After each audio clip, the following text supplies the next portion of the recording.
Hello student, स्वागत है एक बार आपका फिर से मिस्ट्री के यूट्यूब के स्टडी मंत्र चैनल पर। Today we will discuss about EIA, environmental impact assessment, पर्यावरणीय प्रभाव आकलन के ऊपर आज हम लोग डिस्कस करने वाले हैं। तो देखते हैं कि क्या होता है EIA। वैसे तो हम शॉर्ट क्वेश्चन में उस टाइम भी स्टडी कर चुके हैं कि EIA क्या होता है। कि EIA के अंतर्गत हम डिस्कस करने वाले हैं। EIA एक प्रकार का, जब किसी इन्वायरमेंट के अंतर्गत कोई भी प्रोजेक्ट आता है या फिर प्रोजेक्ट लाया जाता है, उसकी प्लानिंग की जाती है, उसके लिए परमिशन ली जाती है, तो उसके द्वारा इन्वायरमेंट पर क्या प्रभाव पड़ रहा है, इसका आकलन इसके अंतर्गत किया जाता है। तो ये एक प्रकार का टूल है, ठीक है। EIA is a decision making tool. EIA is a process that identifies both the positive and negative environmental effect to proposed developments. To planning permission being considered, EIA term suggested in 1960 as part of increasing environmental awareness. EIA एक प्रकार का decision making tool होता है, जिसके अंतर्गत यह एक ऐसी प्रोसेस है जिसके द्वारा जो इन्वायरमेंट है उसके ऊपर नेगेटिव या पॉजिटिव दोनों प्रकार के प्रभावों का आकलन किया जाता है। इंडिया में EIA 1980 से सभी डेवलपमेंटल प्रोजेक्ट के लिए अप्लाई कर दिया गया है। फिर है आपके the EIA process. EIA involves the steps mentioned below.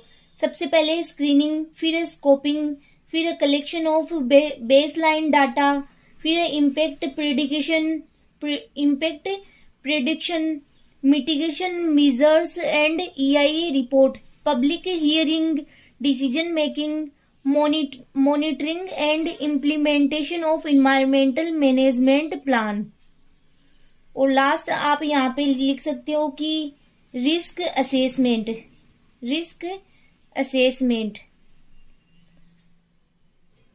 Function of EIA: to identify effect, to provide information, to promote environmentally sound and sustainable development, to measure effect, helps in decision making, promote sustainable development, project नहीं, यहाँ पे protect human health and safety, avoid serious and irreversible damage to the environment. कि effect को identify करना कि क्या effect पड़ रहा है, अगर कोई प्रोजेक्ट आ रहा है, लाया जा रहा है इन्वायरमेंट में, तो उसका क्या प्रभाव पड़ने वाला है इन्वायरमेंट पर। टू प्रोवाइड इंफॉर्मेशन, प्रोवाइड करना, इन्वायरमेंटली प्रमोट, जो साउंड है उसको देखना, या फिर सस्टेनेबल डेवलपमेंट है या नहीं इसकी जांच करना। टू मेजर इफेक्ट को मेजर करना, डिसीजन मेकिंग में हेल्प करना, सस्टेनेबल डेवलपमेंट को प्रमोट करना, और ये जो डेवलपमेंट है वो ह्यूमन हेल्थ और सेफ्टी के लिए है या नहीं है उसको प्रोटेक्ट करना। अवॉइड सीरियस और इरिवर्सिबल डैमेज, ऐसे डैमेज को अवॉइड करना जो कि इरिवर्सिबल हो इन्वायरमेंट के लिए। एलिमेंट्स ऑफ EIA एस्टिमेट: जिस रीजन में प्रोजेक्ट स्टार्ट करना है उस एरिया की प्रेजेंट इन्वायरमेंटल कंडीशन की जानकारी का प्रस्तुतिकरण या प्रेजेंटेशन। प्रोजेक्ट के नेचुरल इन्वायरमेंट में पड़ने वाले इफेक्ट की जानकारी का रिप्रेजेंटेशन।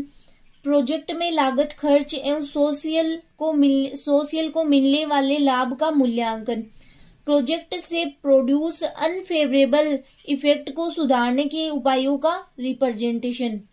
फिर fundamental components of EIA: description of possible action, development of possible environment effect, description of behavior, available choice। उन सभी स्टेप्स को आइडेंटिफाई करना जो किसी स्पेशल प्रोजेक्ट के कंस्ट्रक्शन के एडवर्स इफेक्ट से रिलेशन रखता हो। फिर नेक्स्ट है EIA in India. 1980 all developmental projects के लिए एसेंशियल बना दिया गया है। EIA को जो 1980 के दशक से सारे प्रोजेक्ट्स के लिए ये एसेंशियल बना दिया गया है। यह कार्य इंडिया में अप्रेजल कमेटी ऑफ इंडिया के तत्वाधान में किया गया था। इंडिया में फॉलोइंग प्रोजेक्ट्स के लिए EIA गाइड करता है। सबसे पहले industrial and mining projects, thermal electric projects, river valley projects, communication projects, port and बंदरगाह प्रोजेक्ट्स। तो ये कुछ प्रोजेक्ट्स के आपके यहाँ पे नाम नोट डाउन किए गए जिनके ऊपर EIA जिनके लिए गाइड करता है कि कौन सी डेवलपमेंटल साइट इनके लिए उपयुक्त में आपको नोट डाउन करना है इसकी importance. EIA is a good tool for environmental management, it is a government policy.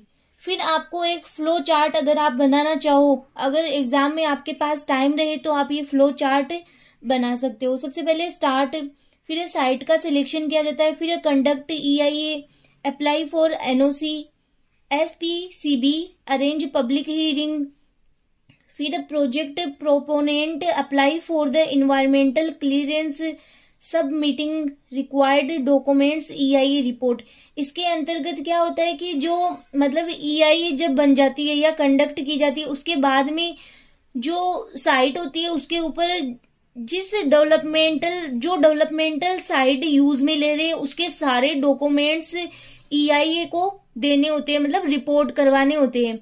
फिर आपके review by environmental appraisal committee, जब ये कमिटी है वो इसको क्या करती है, चेक करती है, फिर या तो एक्सेप्ट कर सकती है या फिर रिजेक्ट कर सकती है या फिर अपना कोई इसको सजेस्ट कर सकती है, इसको मतलब कोई डेवलपमेंटल साइट है उसको चेंज करने के लिए सजेस्ट कर सकती है। और सजेस्ट के बाद में वापस से क्या होता है, साइट का सिलेक्शन होता है। तो आप ये नोट डाउन कर सकते हो। लास्ट में आपको लिखना है difficulties of EIA, insufficient public participation, insufficient public resources, shortage of institutional base, insufficient financial resources, lack of political consequences of EIA related। तो आप ये नोट डाउन कर सकते हो।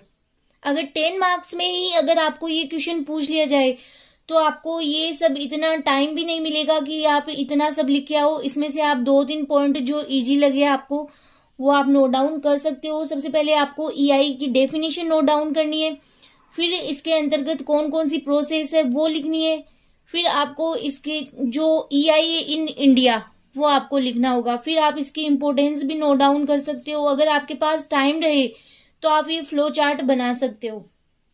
तो ये था आज का आपका टॉपिक है इन्वायरमेंटल इम्पैक्ट असेसमेंट जो कंप्लीट हो चुका है। नेक्स्ट लेक्चर में नए टॉपिक के साथ फिर मिलेंगे।